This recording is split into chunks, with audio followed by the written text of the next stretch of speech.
in bed, thinking about what he was going to do tomorrow. I haven't seen Eeyore since yesterday. And I haven't seen Owl since the day before yesterday. And I haven't seen Roo for a long time. And if I don't see him tomorrow, it will be a still longer time. I could spend a happy morning seeing Roo. I could spend a happy morning being Pooh. For it doesn't seem to matter if I don't get any fatter, and I don't get any fatter what I do. Now that may not seem a very good song to you, but coming through pale fawn fluff at about 10:30 on a chilly evening, it seemed to Pooh to be one of the best songs he'd ever sung. So he turned over and he went to sleep. In the middle of the night, he woke up suddenly and listened. He got out of bed, lit his candle, and stumped across the room to see if anybody was trying to get into his honey cupboard. Is that you, Piglet? Come in, Christopher Robin. Tell me about it tomorrow, Eeyore. Whoever is making that noise is making it outside my front door. So I shall ask him not to do it. Hello. Hello. Oh, hello. Hello. Oh, there you are. Hello. Hello. Who is it? Me. Oh. Oh, well, come in. I'm Pooh. I'm Tigger. Does Christopher Robin know about you? Of course he does. Well, it's the middle of the night, which is a good time for going to sleep. Tomorrow morning we'll have some honey for breakfast. Do Tiggers like honey? They like everything. Then if they like going to sleep on the floor, I'll go back to bed. Good night. Next morning, Pooh began to set the table ready for breakfast. Excuse me a moment, but there's something climbing up your table. Have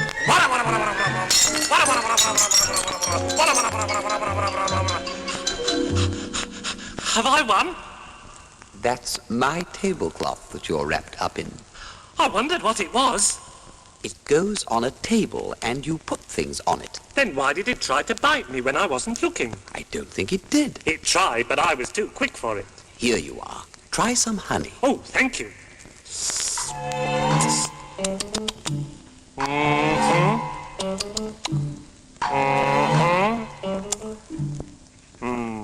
Tiggers don't like honey. I thought they liked everything. Everything except honey. Oh, what a pity. You'd better come round to Piglet's house and try some of his haycorns. Thank you, Pooh, because haycorns is really what Tiggers like best. So after breakfast, they set off to see Piglet. Come on, Tigger. I could spend a happy morning seeing Piglet. And I could spend a happy morning not seeing Piglet. And it doesn't seem to matter if I don't see Owl or Eeyore or any of the others. And I'm not going to see Owl or Eeyore or any of the others. Or Christopher Robin. Hello, Piglet. This is Tigger. Oh, is it? I thought Tiggers were smaller than that. Not the big ones. They like haycorns, and that's what we've come for. Help yourself. Thank you.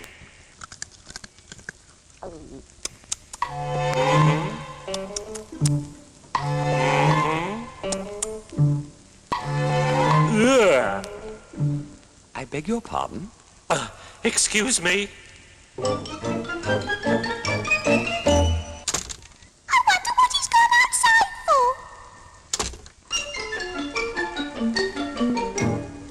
Tiggers don't like haycorns. But you said they liked everything except honey. Everything except honey and haycorns. Oh, I see. Well, what about thistles? Thistles is what Tiggers like best. Then let's go along and see Eeyore. I could spend a happy morning seeing Eeyore, though I could spend a happy morning not seeing Eeyore. Hello, Eeyore. This is Tigger. What is? This is. He's just come. Ah, when is he going? Tiggers always eat thistles, so that is why we came to see you, Eeyore. Ah, I see. Well, come this way, Tigger. This is a little patch I was keeping for my birthday, but after all, what are birthdays? Here today, gone tomorrow. Help yourself, Tigger. Thank you. Are these really thistles? Yes, What Tiggers like best? that's right. I see. Oh! Ow! Ooh! What's the matter? Your friend appears to have bitten a bee. Tiggers don't like thistles. Then why did you bend a perfectly good one? But you said Tiggers liked everything but honey and acorns. And thistles. We'd better go and see Christopher Robin. You'll find him with Kanga. So off they went to Kanga's house to find me. What shall we do about poor little Tigger? If he never eats nothing, he'll never get bigger. He doesn't like honey and acorns and thistles because of the taste and because of the bristles. And all the good things that an animal likes have the wrong sort of swallow or too many spikes. But whatever his weight in pounds, shillings and ounces, he always seems bigger because of his bounces. Bounces. Hello, Christopher Robin. I found a Pooh and a Piglet and an Eeyore, but I can't find any breakfast. Don't you know what Tigger's like? I expect if I thought very hard I should. But I thought Tiggers knew. I do. Everything in the world except honey and acorns and thistles. Oh, well then, Kanga can give you some breakfast. Yes. Look in my cupboard, Tigger dear, and see what you'd like. Shall I look too? Yes, Pooh dear. And I must give Roo his extract of malt. Oh, must I?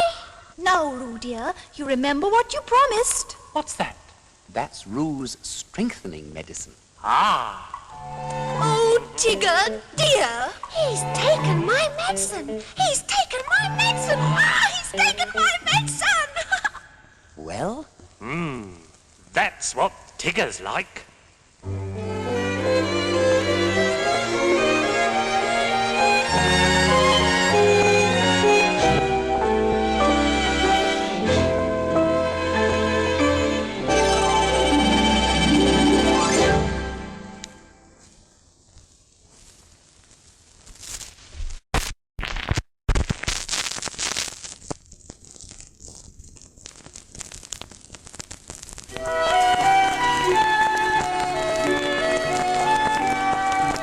Halfway between Pooh's house and Piglet's house was a thoughtful spot where Pooh and Piglet met sometimes.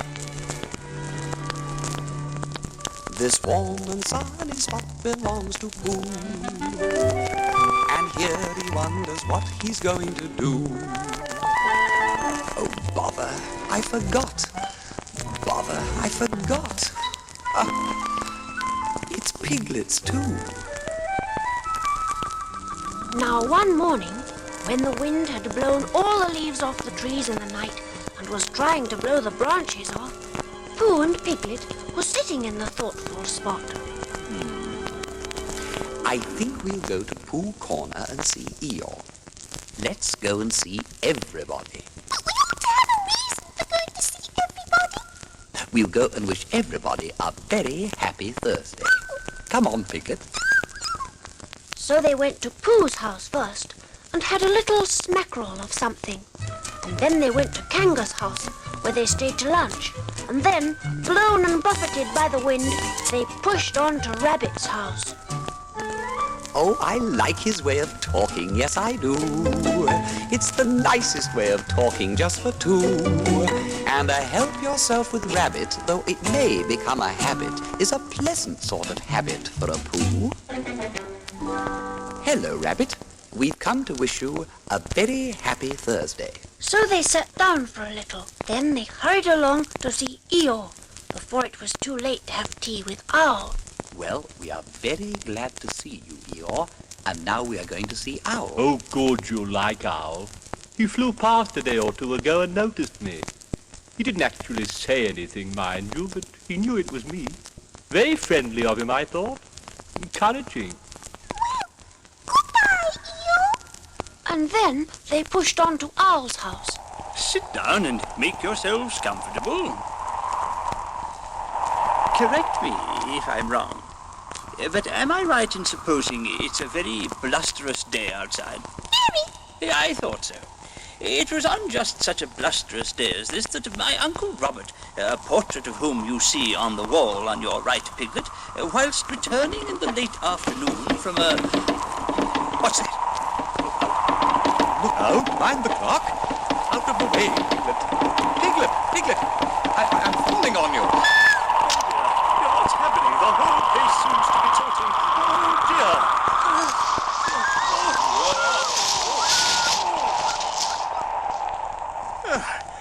Pooh, did you do that?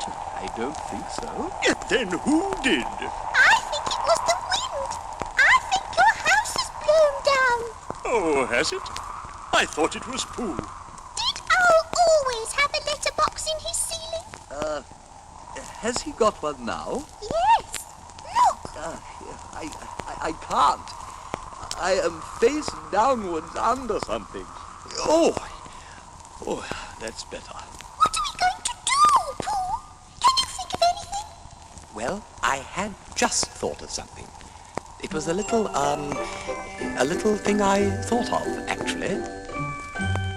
I lay on my chest and I thought it best to pretend I was having an evening's rest. I lay on my tum and I tried to hum, but nothing particular seemed to come.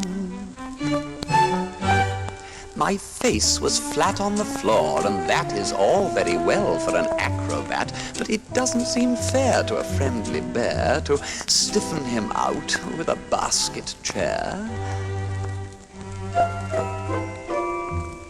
And a sort of squoze which grows and grows is not too nice for his poor old nose. And a sort of squatch is much too much for his neck and his mouth and his ears and such.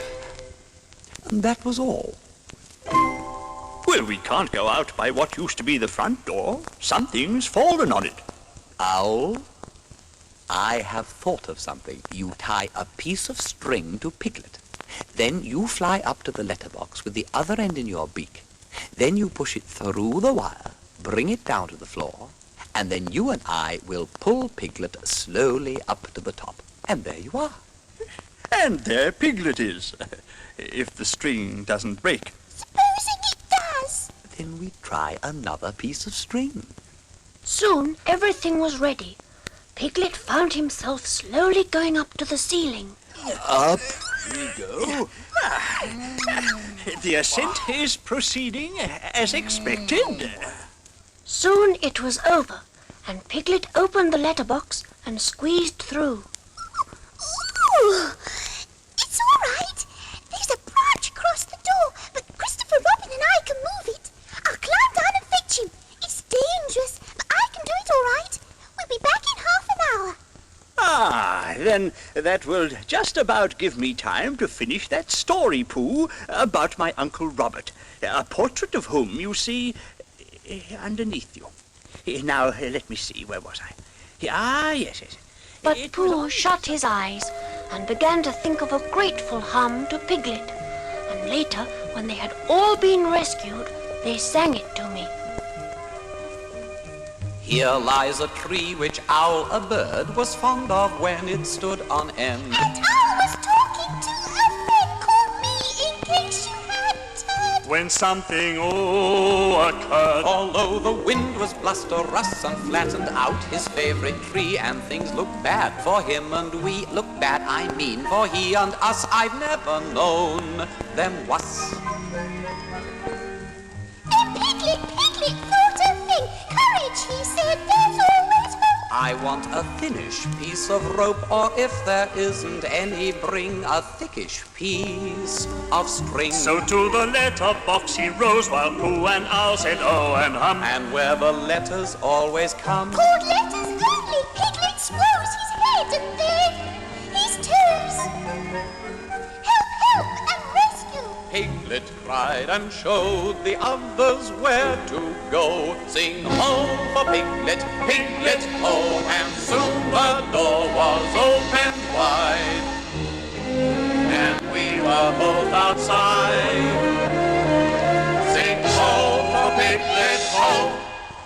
Ho!